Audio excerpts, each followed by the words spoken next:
Devaluation. That's the name of the game. The currencies are being destroyed one by one, but nobody notices why or how it happened. I'll get into exactly that.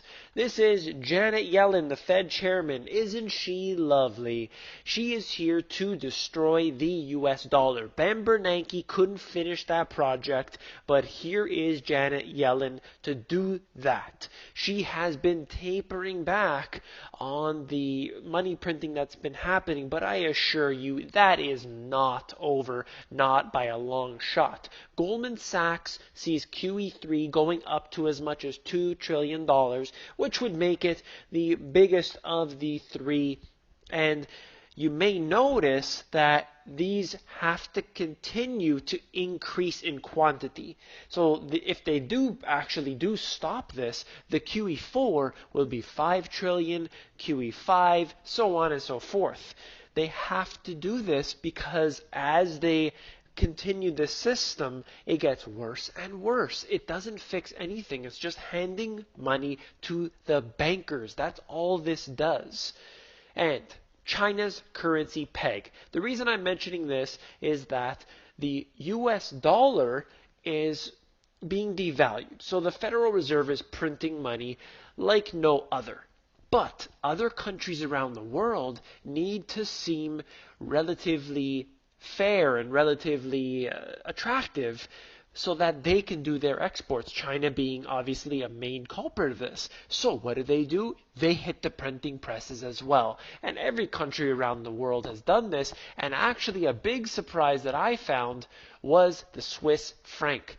Switzerland actually decided to print money and keep their dollar at 120 to the euro no matter what. They said that we do not want our dollar to raise too high. It's too valuable. We don't want that. We're going to print it. We're going to devalue it so that we look more attractive to exports.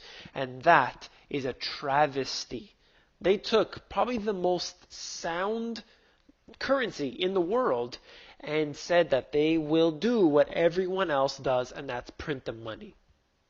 What's happening in this system is this. This is a chart here I showed in my book, and it's talking about the monetary base. Now this ends in about 2011, and you could see we're up to 3 trillion. Now we're about up to 4 trillion that the Federal Reserve has been printing. They added $4 trillion out of thin air that they're willing to admit. Of course, there's much more than this, but let's take this $4 trillion printed out of thin air, given to the banks around the world. They buy these treasuries and these bonds and all kinds of garbage. Nobody's even really realizing what this does. It does nothing for the economy. How could buying fake paper assets help to improve the economy? It's a complete joke. All this is funding and stimulating the banking system, keeping it going. As the real people move their money out of the system, the smart people move their money out of the system, the Federal Reserve has to step in. At the same time, they're devaluing the dollars by printing that currency. Let me get into how this is really practical. This is a simple diagram that I did in my book. Look at that $100 bill. And then you take it over, of course, these are just random estimates here, but 1900, that $100 bill would buy you a car. 1950, perhaps a motorcycle. And nowadays, it's buying nothing but a bus pass. So that same $100 bill, the public sees $100 printed on the bill, but it's buying less and less every single day. And that's because of the inflation. Inflation is not a rise in prices. That's the symptom of inflation. They are printing currency. That's really what inflation is.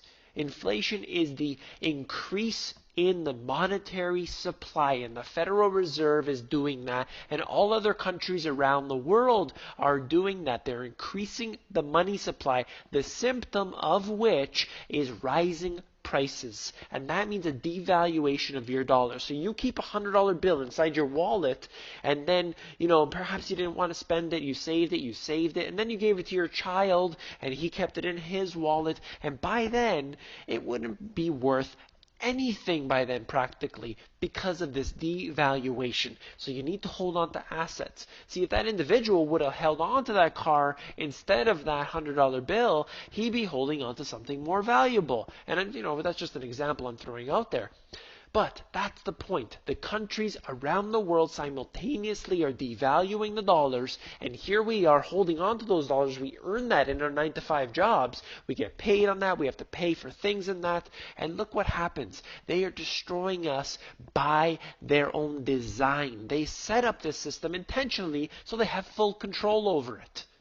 That's the message of my video here today. I hope you learned something. Please share this with others. And I hope you'll also join the others on the Money GPS Insiders. That's a great place to get extended information that I can send out to you through email, which allows me to really work on it slowly, and I could set up nice little clean emails that are very simple to understand. And of course, you can then take those, forward them off to your friends and family, or post them wherever you feel like. And that's about it. I appreciate all of you, and if you give me a thumbs up and subscribe, and I will talk to you soon.